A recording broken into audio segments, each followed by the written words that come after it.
পাশে পাশে বসে, পায়ে পায়ে কখনো চলে যায় দূর। এ জীবন উদযাপনের সুর, রেডিও রেডিও যাদবপুর, এগিয়ে চলার সুর, radio radio Jadavpur. 90.8 megahertz community radio, Jadavpur university.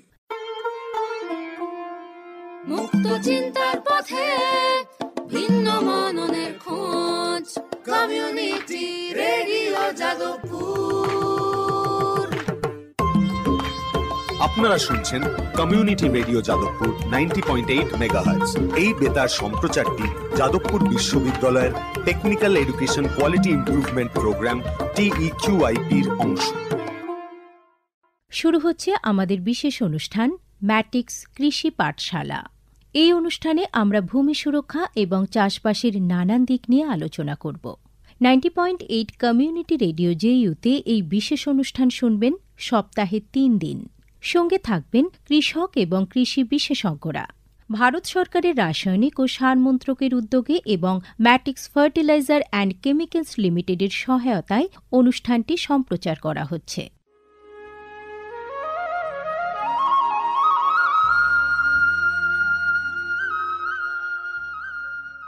অর্থনৈতিক বিষয় সংক্রান্ত ক্যাবিনেট কমিটি তাদের 28 জুন 2023 সভায় PM প্রণাম নামক একটি প্রকল্প অনুমোদন করেছে।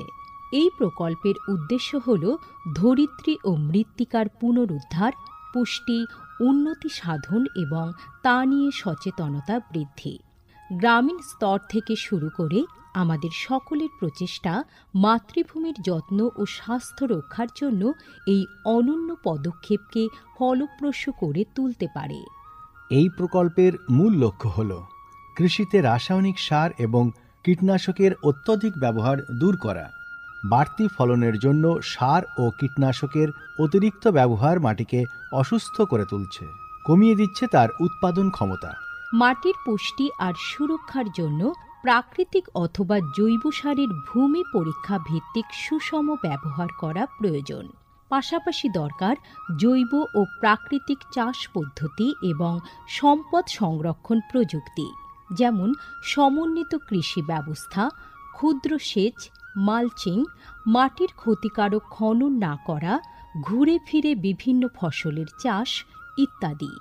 চাষবাসের এই টেকসই পদ্ধতিগুলো মাটির উর্বরতা বাড়াবে, পরিবেশ দূষণ কমাবে এবং দীর্ঘমেয়াদী উৎপাদনশীলতাকে শক্তিশালী করবে। সারের সুষম ব্যবহার শুধু মাটিই নয়, সার্বিকভাবে পরিবেশের স্বাস্থ্য রক্ষা করে। সুষম সার ব্যবহারের অর্থ হল উদ্ভিদকে তার প্রয়োজনীয় পুষ্টি উপাদানগুলি সঠিক পরিমাণে এবং অনুপাতে, সঠিক সময়ে এবং উপযুক্ত পদ্ধতিতে দেওয়া। সংশ্লিষ্ট রাজ্য বিশ্ববিদ্যালয়গুলি ইতিমধ্যেই তাদের এলাকায় উৎপাদিত ফসলের প্রয়োজন অনুসারে এর ডোজগুলি নির্ধারণ করেছে। সঠিক মাত্রায় সার ব্যবহার করলে ফলন যেমন বাড়বে, তেমনি বাড়বে ফসলের গুণমান। ভালোভাবে পোষিত মাটিতে ফলানো ফল, শাকসবজি ও শস্য প্রয়োজনীয় পুষ্টিতে ভরপুর আর সুস্বাদু হয়। ফলনের বৃদ্ধি আর উন্নত গুণমান আমাদের কৃষকদের জন্য নিয়ে আসবে বেশি মুনাফাও। শুধু বেশি ফসল নয়, উন্নততর ফসল আমাদের লক্ষ্য। এই কৌশলে লাভবান হবে প্রত্যেকে, আমাদের কৃষকরা, আমাদের পরিবেশ এবং সর্বোপরি আমরা সকলে। বিচার বিবেচনার সঙ্গে পরিপোষক ব্যবহার করলে কেবল ফলনই বাড়ে না, প্রজন্মের পর প্রজন্ম জমি থাকে উর্বর। সুতরাং আসুন, একটি উজ্জ্বল এবং স্থায়ী কৃষি ভবিষ্যতের জন্য আমরা সুষম সার ব্যবহারের প্রচার ও অনুশীলন চালিয়ে যাই।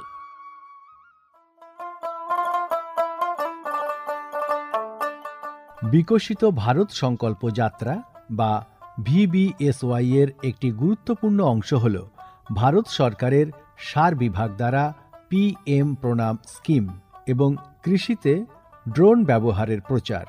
সারের সুষম ব্যবহার এবং ন্যানো সারের ব্যবহার নিশ্চিত করার কাজে সার বিভাগ বিভিন্ন সংস্থা ও মানুষকে নিযুক্ত করেছে, যেমন বিভিন্ন সার উৎপাদনকারী সংস্থা, প্রধানমন্ত্রী কৃষি সমৃদ্ধি কেন্দ্র বা PMKSK-গুলি, ফিল্ড অফিসার এবং নোডাল অফিসারদের। VBSY এর একটি প্রধান দিক হল বিভিন্ন শস্য এবং গাছপালার ওপর ন্যানো এবং জল দ্রবণীয় সার স্প্রে করার কাজে ড্রোনের ব্যাপক ব্যবহার। এই উদ্যোগের ফলে ২৯টি রাজ্য ও কেন্দ্রশাসিত অঞ্চলের বিভিন্ন জেলায় হাজার হাজার ড্রোন প্রদর্শন হয়েছে। এই পদ্ধতিটি হাতে কলমে দেখিয়ে দেওয়ায় আধুনিক কৃষি প্রযুক্তি গ্রহণের সুবিধাগুলি মানুষের কাছে আরও স্পষ্ট ও বিশ্বাসযোগ্য হয়ে উঠেছে। এই জনসংযোগ কর্মসূচিগুলি দীর্ঘমেয়াদী কৃষি অনুশীলনের সুফল সম্পর্কে নাগরিকদের অবহিত করতে একটা বড় ভূমিকা পালন করেছে। সারা দেশ জুড়ে লক্ষাধিক দর্শক ড্রোনের প্রদর্শনী প্রত্যক্ষ করেছেন। প্রচলিত ইউরিয়ার চেয়ে ন্যানো ইউরিয়ার উপকারিতা বিষয়ে সচেতন হয়ে কৃষকরা ন্যানো সার প্রয়োগে গভীর আগ্রহ দেখিয়েছেন। এই কর্মসূচির আলাপ আলোচনায় উঠে এসেছে জৈব চাষের উপযোগিতা, যা প্রমাণ করে চাষের এই সব অনুশীলনগুলি নিয়ে কৃষকদের সচেতনতা। উৎসাহী কৃষকরা কৃষিতে ড্রোন প্রযুক্তির বিষয়ে আগ্রহ প্রকাশ করেছেন। এই আধুনিক কৌশলগুলির অর্থনৈতিক কার্যকারিতা কৃষকদের নতুন দিশা দেখিয়েছে, কৃষিতে এক স্থায়ী এবং সাশ্রয়ী পদ্ধতির পথ প্রশস্ত করেছে। মাননীয় প্রধানমন্ত্রী মহিলা কিষাণ ড্রোন কেন্দ্র চালু করেছেন। এটি মহিলা স্বনির্ভর গোষ্ঠীগুলিকে ড্রোন সরবরাহ করবে, যাতে তারা এই প্রযুক্তি ব্যবহার করে জীবিকা নির্বাহ করতে পারে। VBSY প্রোগ্রামের রূপায়ণে PMKSK-গুলি সক্রিয় ভূমিকা পালন করছে। একে অপরের সঙ্গে এই সহযোগিতাই আমাদের পাথেয়। বিকশিত ভারত সংকল্প যাত্রা শুধু একটি যাত্রা নয়, এটি ভারতীয় কৃষির দীর্ঘমেয়াদী এবং প্রযুক্তিগতভাবে উন্নত ভবিষ্যতের দিকে একটি গুরুত্বপূর্ণ পদক্ষেপ। যাত্রাপথে এটি জাতির কৃষিকে সম্পূর্ণ পুনর্নির্মাণ করা, উদ্ভাবনকে উৎসাহিত করা এবং সবার জন্য একটি সবুজ, আরও সমৃদ্ধ ভবিষ্যৎ নিশ্চিত করায় অঙ্গীকারবদ্ধ। ড্রোন প্রযুক্তি, ন্যানো সার এবং দীর্ঘমেয়াদী কৃষি অনুশীলনের প্রচারের মাধ্যমে এটি কেবল সচেতনতায় তৈরি করছে না, আরও সমৃদ্ধ এবং পরিবেশ বান্ধব ভবিষ্যতের জন্য নব প্রযুক্তিকে গ্রহণ করতে কৃষকদের অনুপ্রাণিত করছে। এই কৃষি বিপ্লবের গতি প্রকৃতি প্রত্যক্ষ করলে এটা স্পষ্ট হয় যে VBSY একটি বিকশিত, উন্নত এবং দীর্ঘজীবী ভারতের বীজ বপন করছে।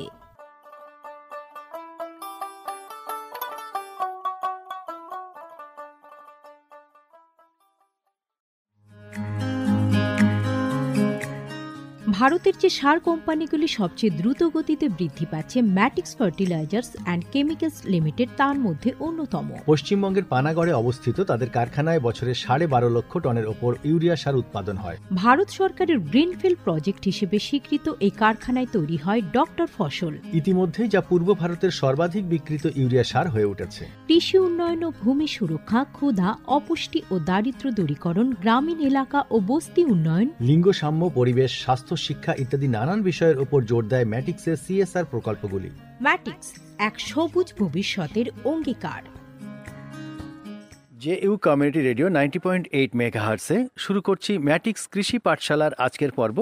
আমাদের আজকের পর্বের বিষয় মহিলা স্বনির্ভর গোষ্ঠী দ্বারা কেঁচো সার উৎপাদন। আমরা সরাসরি চলে এসেছি আজকের পর্বে আলোচনা করার জন্য যে সমস্ত মহিলারা যারা স্বনির্ভর গোষ্ঠী করেন এবং তারা কেঁচো সার উৎপাদন করেন। কেঁচো সারের সেই ফার্মে আমরা চলে এসেছি। এমনই একজনকে দেখছি, তিনি বালিচালা যে সমস্ত চালনি হয় সেই সমস্ত চালনি দিয়ে তিনি কিছু গুঁড়ো মাটি বা ওই টাইপের কালো মাটি কিছু একটা তিনি চালছেন।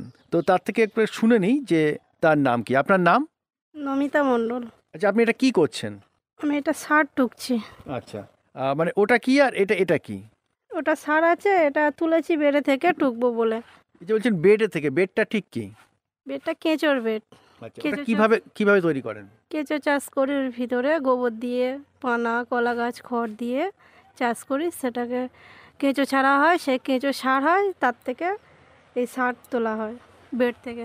আচ্ছা, আমরা যেটা দেখছি যে চৌকো একটা চৌবাচ্চা টাইপের করেছেন আর কি, এটা কি আপনার বেড বলছেন? হ্যাঁ, ওটাই আমার বেড। আচ্ছা, তো এটা কত ফুট বাই কত ফুট করতে হয়, এর কোনো নির্দিষ্ট নিয়ম আছে? 4 ফুট বাই 5 ফুট করা হয়েছে সব আচ্ছা, লম্বা। আর তার পাশেও দেখছি যে কিছু কিছু পাত্রে আপনি এরকম রেখেছেন। এই পাত্রে এরকম ভাবে রেখে কি চাষ করা যায়? হ্যাঁ, আমি ওই জলের ড্যাম হুম। মুখ কেটে ওর ভিতরে সার তৈরি করি। 20 লিটারের যে জল হয়, তাই তো, সেই 20 লিটারের জলগুলো যখন বাতিল হয়ে যাচ্ছে সেগুলো কেটে তার মধ্যে এই সার মাটি বা ভার্মি কম্পোস্ট যেটা, সেটাকে দিয়ে তারপরে আপনার সেখানে কেঁচো ছাড়ছেন বা কেঁচো চাষ করছেন। তো এবার যদি একটু বলেন যে এই যে বেডটা যখন করছেন একদম শুরুতে কি করছেন? প্রথমে শুরুতে গোবর, কলা গাছ, পানা চটকে, গোবর এক জায়গায় চটকে রাখছি কিছু কতদিন রাখেন? 10 দিন কি 15 দিন এরকম চটকে রাখছি। রাখার পরে এবারে বেডের তলায় খড় দেওয়া হয়, একদম নিচে? একদম নিচে খড় দেওয়া হয়। সেটা কি মাটি নাকি সেটা না, সিমেন্টের ঢালাই করা? সিমেন্টের উপরে খড় দেওয়া হয়। দেওয়ার পরে খড়টা কিভাবে দেন? বিছিয়ে দেওয়া হয়। মানে আস্ত খড় না কেটে? না, ওর ওই বিছিয়ে গোটা খড় বিছিয়ে দেওয়া হয়। দেওয়ার পরে এবারে এই যে গোবরগুলো আমি চটকে রেখে দিয়েছি 15 দিন, সেই গোবরগুলোকে নিয়ে আমি ওই বেড়ে দিয়ে দিই। কি এবারে কেঁচো চাষ হয়, সার চাষ হয় ওটির ভিতরে। আচ্ছা, তাহলে আপনি প্রথমে খড় দিলেন, খড়টা কি ভেজাতে হবে? ভিজায় না গো, ওই কি গোবর তো নরম থাকে, আচ্ছা। দিলেই এমনি এবারে খড়ে 10-15 দিনের অর্ধপাচিত গোবর আপনি ওর মধ্যে দিয়ে দিলেন। দিয়ে দিই, যে গ্যাসটা কেটে গেলে দিয়ে দিই। আচ্ছা, গ্যাসটা কেটে গেলে, তো গ্যাসটা কেটে গেছে কি করে বুঝবেন? বুঝতে পারি এখন, একদিন থেকে করছি তো, যে গোবরে হাত দিয়ে বুঝি যেটাই গ্যাসটা কেটে গিয়েছে, এটা দিলে কেঁচো খেতে পারবে। খড়ের উপরে ওগুলো দিলেন।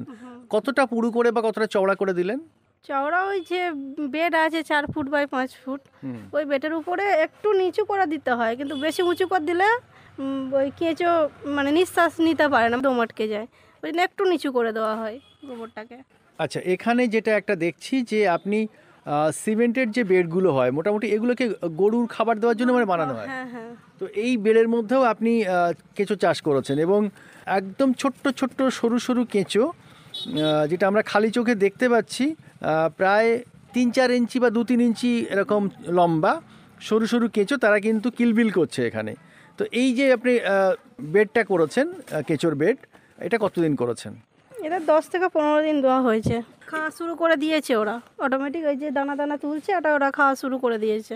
আচ্ছা, তো এই যে আপনি প্রথমে বললেন যে নিচে বিচুলি দিলেন, তারপরে গোবর দিলেন, তারপরে যে আপনি এই যে কেঁচোগুলো ছাড়বেন, সেটা ছাড়ার নিয়মটা যদি একটু বলেন, কীভাবে ছাড়েন?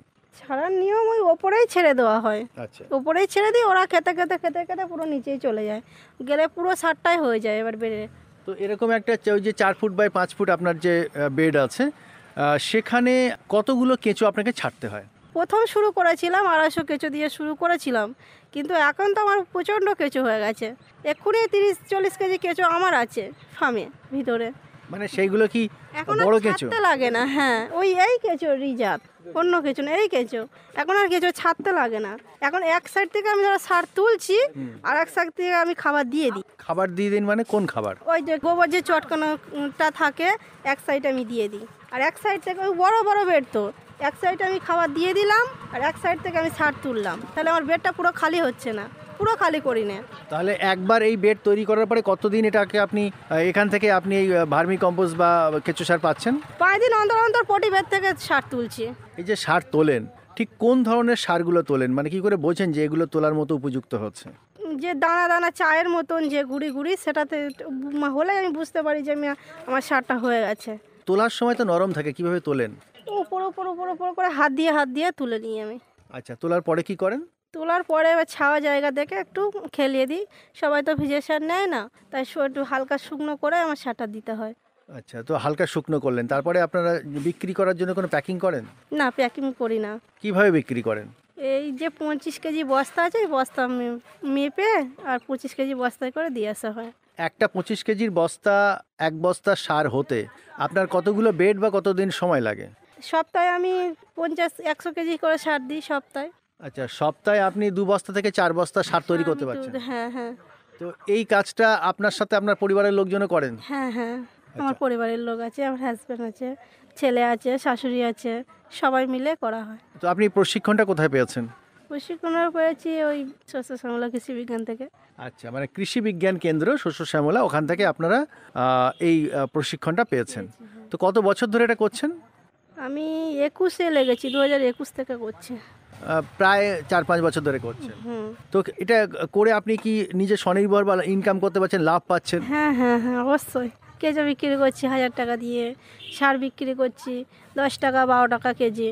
অবশ্যই লাভ তো আমার হচ্ছে, বিক্রি করছি। তো আপনার সংসার সামলে আবার এই কাজগুলো করেন, তো সেটা কিভাবে করেন? সকালে তো একটু ওর বাবা তুলে দিয়ে যায়, আমাদের হাজব্যান্ড তুলে দিয়ে যায় সারগুলো। এর আমি ভোর দিন এদেরকে নাড়াচাড়া করি, নাড়াচাড়া করে বিকেলের টাইমে আমি এইগুলো বসে বসে টুকি। তো এই যে নাড়াচাড়া করেন ভোর দিন সারাদিন, এই নাড়াচাড়া করার কারণটা কি? নাড়াচাড়া করলে তো শুকনো হবে না সারটা। আচ্ছা, এই যে মানে ছাওয়া আছে, এটা তো হালকা যে হাওয়ায় তেলে সারটা শুকনো হবে না, নাড়লে তো শুকনো হবে না, শুধু ওপরটুকুই শুকনো হবে, নিচের দিকে তো শুকনো হবে না। ওই জন্যই শুকনো করা হয় নেড়ে নেড়ে। তারপর শুকনো হয়ে গেলে মেপে বিক্রি করা হয় 25 কেজি বস্তায়। এইগুলোই কি সেই সার? এইগুলো ওই সার নয় অ্যাকচুয়ালি। কালকে আমি কেঁচো বিক্রি করেছি, মানে বেটের সাইড দিয়ে আমাকে তুলতে হয়েছে এগুলো। আচ্ছা আচ্ছা তুলতে আচ্ছা। হয়েছে, কিন্তু এগুলো আমি আর বেটে দিতে পারছি না, কারণ আমি তুলে নিয়েছি। ওই জন্যই বলছে হালকা যা আছে এগুলো, সেইগুলো আমি টুকে নিচ্ছি, নিয়ে আমার গাছে দিয়ে দেবো। আচ্ছা, এইগুলো কি সার হিসেবে বিক্রি হবে? ওইগুলো সার হিসাবে বিক্রি হবে। আর এই বড়গুলো আপনার গাছে দিয়ে দেবেন? বড়গুলো আমার আপনার কি কি গাছ আছে এমনি? আমার কুমড়ো গাছ, ভেন্ডি গাছ, ঝিঙে গাছ, এই সমস্ত বাড়িতে করেন? সব রকম সবজি আছে। বাহ, খুব ভালো। তা এই যে আপনি বলছেন সেই গাছগুলোতে এই সারটা দিচ্ছেন, কেঁচো সারের অবশিষ্ট অংশটা আপনি দিচ্ছেন, তো এই সার দিয়ে কি সেখানে ভালো ফল পাচ্ছেন? হ্যাঁ, অবশ্যই ফল পাচ্ছি। গাছের জলটাকে ধরে রাখছে, বারবার জলও দিতে হচ্ছে না প্রতিদিন। আমার সারটা দিলে আমার গাছের গোড়াটা পুরো নরম থাকছে, ভিজে থাকছে, সবসময় জলও দিতে হচ্ছে না। তো এই যে অনেকে বলে থাকেন যে মানে কেঁচো সার অনেকে ব্যবহার করেন না, রাসায়নিক সার ব্যবহার করেন, তো এই ক্ষেত্রে আপনি যে নিজের গাছে ব্যবহার করছেন, তাতে কেমন ফল পাচ্ছেন?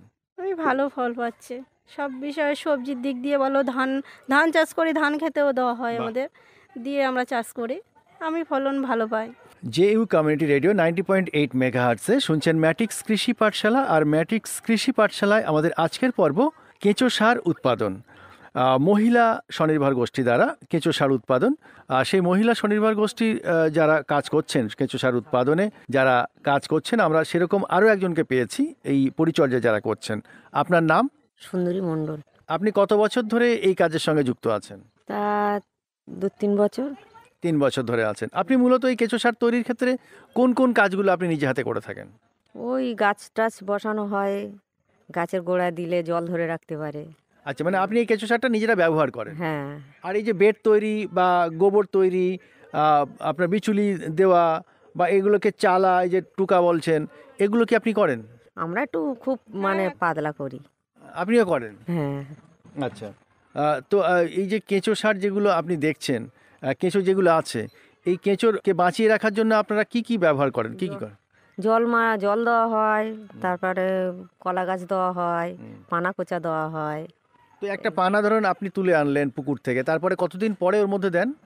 ওই 1 সপ্তাহ। সে ততদিন কি করেন, ওটা কোথায় রাখেন? ওটা বস্তার মধ্যে থাকে, পচে যায়। আচ্ছা, পচিয়ে তারপরে দেন? হ্যাঁ। আর এই যে কলা গাছ বলছেন, কলা গাছটা কিভাবে ওই বেডে দেন? ওটা এক কোলেতে রাখা হয়, রাখলে হেজে গেলে আবার গোবরের সঙ্গে পাইল করে দেওয়া হয়। মানে কলা গাছ আস্ত রাখেন না কেটে দেন? কুচে দেওয়া হয়। কিভাবে করছেন সেটা? বটি দিয়ে কোচা হয়। কত বড় বড় করে? মানে বটি দিয়ে অন্ত দা দিয়ে কাটা হয় বেশি। মানে ছোট ছোট করে কাটেন? হ্যাঁ। আচ্ছা, কেটে তারপরে সেটা কি করেন? ওটা বেড়ের এক কোলেতে রাখা হয়, রাখলে আবার একটু হেজে গেলে আবার গোবরের সঙ্গে পাইল করে দেওয়া হয়। দিয়ে দেওয়া হয়? হ্যাঁ, পানাগুলো ওই রকম।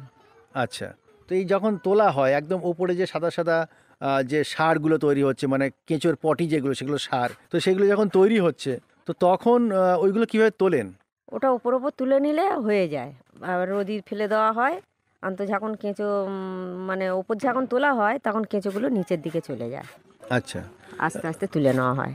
আর যেগুলো ওই সারের সঙ্গে উঠে আসে, সেগুলো আবার বেঁচে আবার ওই সারেতে দিয়ে দেওয়া হয়। তোলার সময় কেঁচোর কোনো ক্ষতি হয় না? না না, কোনো ক্ষতি হয় না। আচ্ছা, কেঁচোর কখন খাবার বেশি লাগবে আপনারা বুঝতে পারেন? খাওয়ার আমাদের সবসময়ের জন্যই ওদের টকে থাকে। আচ্ছা, কখন খাওয়া শেষ হবে না হবে আমরা ওসব দেখি না, আমাদের সবসময় টকে থাকে। না থাকলে কেঁচোগুলো হবে কি করে? আপনাদের এরকম কতগুলো ফার্ম আছে আপনাদের বাড়িতে? 5টা। 5টা আছে। আমরা আবারও ফিরে যাই আগে যার সঙ্গে কথা বলছিলাম। আচ্ছা, আপনি এই যে বলছেন যে কেঁচো সার আপনি নিজে হাতেই তুলছেন আর কি, তো কতদিন অন্তর অন্তর তোলেন? 2 দিন 3 দিন অন্তর। মানে যখন তুলছেন আর কি, তোলার পরে কেঁচোকে খাবার দেওয়ার জন্য বা অন্য কোনো পরিচর্যা করতে হয় তোলার পরে? জল দেওয়া হয়। বুঝতে পারি গরমকালে বেশি জল দিতে হয়, এখন ঠান্ডা পড়ে গেছে একটু অল্প 2 দিন 3 দিন ছাড়া জল দিই। গরমের সময় কেঁচো সব উপরে বেড়ের উপরে উঠে আসে গরমে তো ওরা সহ্য করতে পারে না, সব বেড়ের উপরে উঠে বসে ওই যে চটের বস্তা বিছিয়ে দেওয়া হয় বেড়ের উপরে গরমের সময়। আচ্ছা, ভিজিয়ে দেন নাকি? এবারে দিয়ে 2বার 3বার জল দিতে হয় গরমের সময়, কেন কেঁচোগুলো যাতে সুস্থ থাকে। কেঁচোকে কি আলাদা করে কোনো ট্রিটমেন্ট করতে হয়? না, ওই ওদের গোবরের ভিতরেই থাকে ওরা। এই গরমের সময় একটু ওদের ট্রিটমেন্ট করতে হয়, গরমের সময়। গরম হয়ে গেলে তখন ওই উপরের দিকে উঠে আসে। তো এই যে আপনি একটা বেড করেছেন, এই বেডটা নষ্ট হবে কতদিনে, মানে শেষ হয়ে যাবে কতদিনে? হয়ে যাবে 15 দিন, বড় বেড তো 15 দিনে শেষ হয়ে যাবে। মানে 15 দিন পরে আপনি যেটা বললেন যে একই সঙ্গে পাশাপাশি আপনি আবার খাবার দিয়ে রেডি করে নেন, বেড পুরোপুরি শূন্য হয় না। এক সাইডে খাবার দিলে সেই এই খাবারগুলো শেষ হয়ে যাচ্ছে, এক সাইডে শেষ হয়ে গেলে ওরা ওই নতুন খাবারে চলে যায় তখন।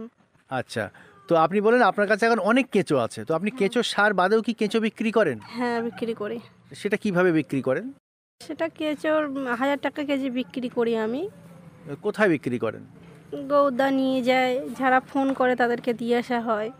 তো কোন কেঁচোগুলো ভালো দরে বিক্রি হয়? আমার একই কেঁচো, আমার অন্য 2 রকম কেঁচো নেই, আমার একই কেঁচো আছে। এই কেঁচোটার কোনো নাম আছে? আইসোলিয়া। আচ্ছা, তো এই যে আপনি বলছেন 1000 টাকা কেজি আপনি কেঁচো বিক্রি করছেন, তো সেই কেঁচোকে সুস্থ সবল রাখার জন্য আপনি কি করেন? সুস্থ সবল রাখার জন্য ওই যে কলা গাছ পানা খড় দিই, এগুলো দেওয়ার ফলে বেশি কেঁচো হয়। বলে ওই কলা গাছ পানা দিলে ঠান্ডার সময় বাচ্চাটা বেশি দেয়, ঠান্ডার সময়টায়। তো এই যে আপনি কেঁচো বললেন যে বেড়ে যাচ্ছে দিনকা দিন আপনার কাছে আর কি, তো কোন কেঁচোগুলোকে আপনার জন্য রাখেন আর কোন কেঁচোগুলোকে আপনি বিক্রি করে দেন? বড় বড় কেঁচোই বিক্রি করে দেওয়া হয় আমাদের, আর যেগুলো ছোট ছোট একই থাকে, কেউ একটু বেড়ে যায়, কেউ একটু ছোট, ডিমগুলো তো ছোট ছোট হয়ে থাকে, সেগুলো তো চটের গায়ে লেগে যায়, সেগুলো নিয়ে আমি আবার আমার বেড়ে দিয়ে দিই, আর বড়গুলো বিক্রি করে দিই। সবাই তো ছোট কেঁচো নেবে না, বড় কেঁচোই বিক্রি করে দিই। আচ্ছা, যদি কেউ নিজেকে স্বনির্ভর করার জন্য বাড়িতে আপনার মতো একদম আপনি ঘরের মধ্যে মানে রান্নাঘরের পাশে বা উঠোনের মধ্যেই আপনি এই সমস্ত বেডগুলো করেছেন, যদি কোনো মহিলা এই চাষ করতে চান মানে কেঁচো সার উৎপাদন করে স্বনির্ভর হতে চান, তার জন্য আপনি কি বলবেন? করলে তো খুবই ভালো তারা, কারণ আমার মতন তাদেরও হাতে পয়সা থাকবে, কেঁচো বিক্রি করতে পারবে, সার বিক্রি করতে পারবে, নিজেদের গাছেও দিতে পারবে।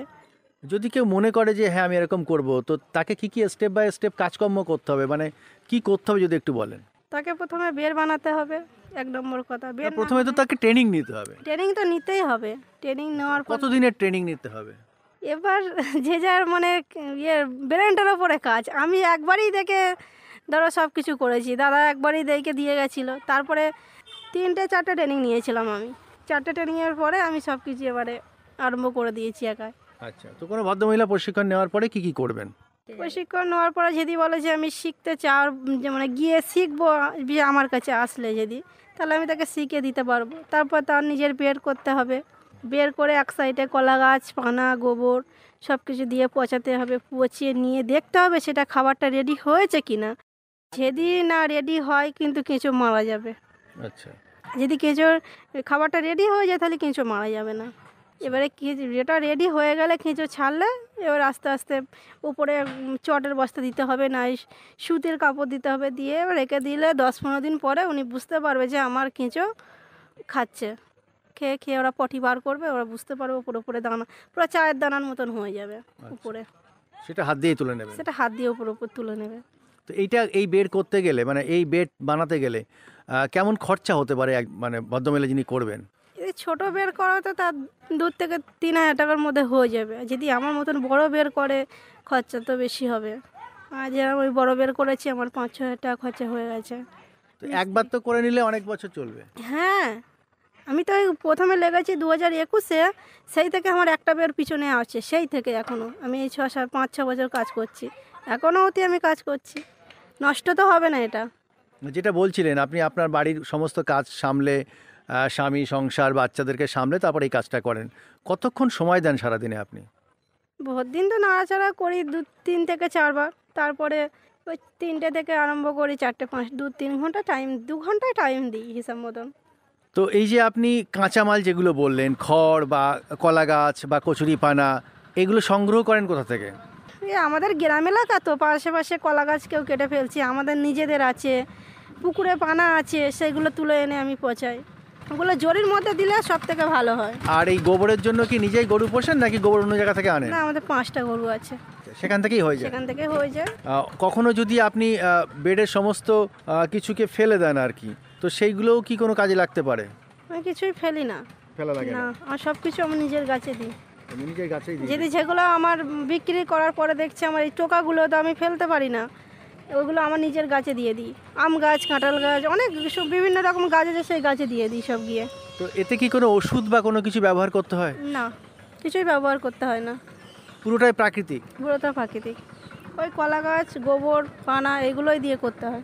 তাহলে কষ্ট করলে মহিলারা স্বনির্ভর হওয়ার জন্য এই কেঁচো সার চাষ করতে পারবেন? হ্যাঁ, বাড়ির সবাই একটু হামড়া দিলে সব থেকে ভালো হয়। একা তো করা সম্ভব নয় সব কিছু, সবাই যদি সাহায্য করে বাড়ির, তাহলে এটা করাই ভালো মহিলাদের।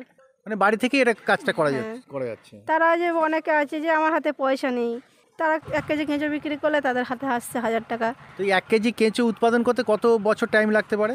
এখন তো প্রচুর কেঁচো হয়ে গেছে আমার, আর তবু আপনি 1 কেজি কেঁচো আপনার কতদিনে তৈরি হয়? 1 মাস ধরো। তার মানে বেশ ভালোই কেঁচো তৈরি হয়। হ্যাঁ, মহিলারা করুক, সবাই করলে ভালো। আর যদি মনে করে যে শিখে দিতে হবে, তাদেরকেও শিখে দেওয়া হবে সব কিছু। আর কারো যদি লাগে সার, তাহলে বললে আমি দিয়ে দেবো। চাহিদা প্রচুর, চাহিদা দিয়ে উঠতে পারি না। এক্ষুনি 300 কেজি অর্ডার আছে, দিয়ে উঠতে পারছি না। নার্সারি আছে, নার্সারি থেকে শুধু ফোন করছে দিয়ে যাও, না হলে কোথা থেকে দেবো। দাম ভালো পান? 12 টাকা, 10 টাকার নিচে কেউ দেয় না, ওই দাম। মানে একটা 25 কেজির বস্তা 250-300 টাকা দাম পাচ্ছে? 250 টাকা। 250 টাকা পাচ্ছে। ঠিক আছে, আপনাকে অনেক অনেক ধন্যবাদ। Thank you.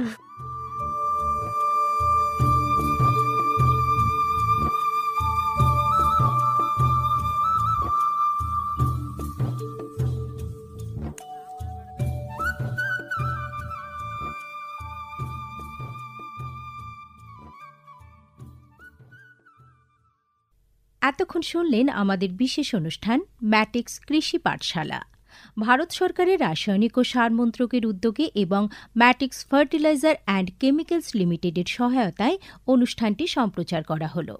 কেমন লাগলো এই অনুষ্ঠান আমাদের জানাতে পারেন 0332457260 নম্বরে।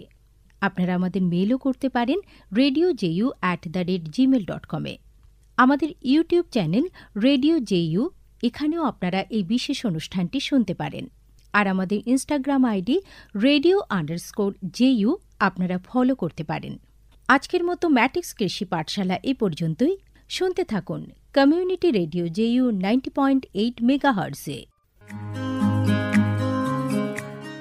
ভারতের যে সার কোম্পানিগুলি সবচেয়ে দ্রুত গতিতে বৃদ্ধি পাচ্ছে ম্যাটিক্স ফার্টিলাইজার্স অ্যান্ড কেমিক্যালস লিমিটেড তার মধ্যে অন্যতম। পশ্চিমবঙ্গের পানাগড়ে অবস্থিত তাদের কারখানায় বছরে 12.5 লক্ষ টনের ওপর ইউরিয়া সার উৎপাদন হয়। ভারত সরকারের গ্রিনফিল্ড প্রজেক্ট হিসেবে স্বীকৃত এই কারখানায় তৈরি হয় ডক্টর ফসল। ইতিমধ্যেই যা পূর্ব ভারতের সর্বাধিক বিক্রিত ইউরিয়া সার হয়ে উঠেছে। কৃষি উন্নয়ন ও ভূমি সুরক্ষা, ক্ষুধা, অপুষ্টি ও দারিদ্র্য দূরীকরণ, গ্রামীণ এলাকা ও বস্তি উন্নয়ন, লিঙ্গ সাম্য, পরিবেশ, স্বাস্থ্য, শিক্ষা ইত্যাদি নানান বিষয়ের উপর জোর দেয় ম্যাটিক্সের CSR প্রকল্পগুলি।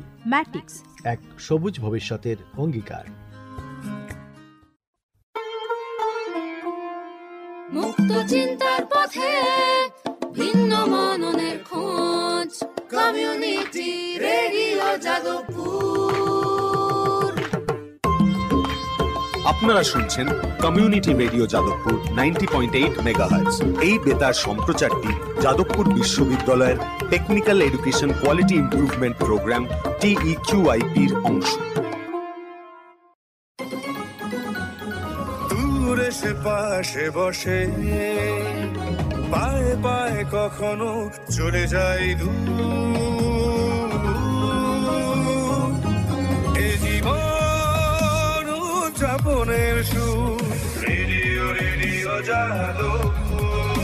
এগিয়ে চলার সুর, radio radio Jadavpur. 90.8 megahertz, Community Radio, Jadavpur University.